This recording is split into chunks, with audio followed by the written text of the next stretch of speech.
Wataƙila kina ganin shiga marar kyau ita ce mai kyau, amma a zahiri kina rage martabarki ne, kuma mutumin kirki mai mutunci wanda ya san kimar kansa ba zai kalle ki ba, sannan kuma ba zai taɓa mutunta ki ba.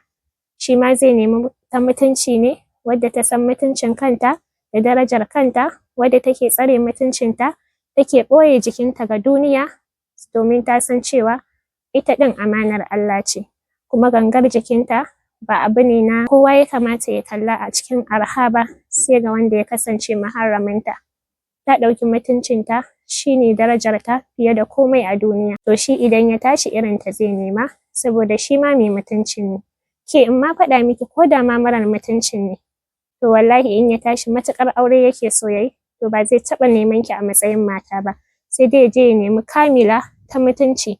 Amma idan sharholiya ce da yawon banza, to ke zai nuna.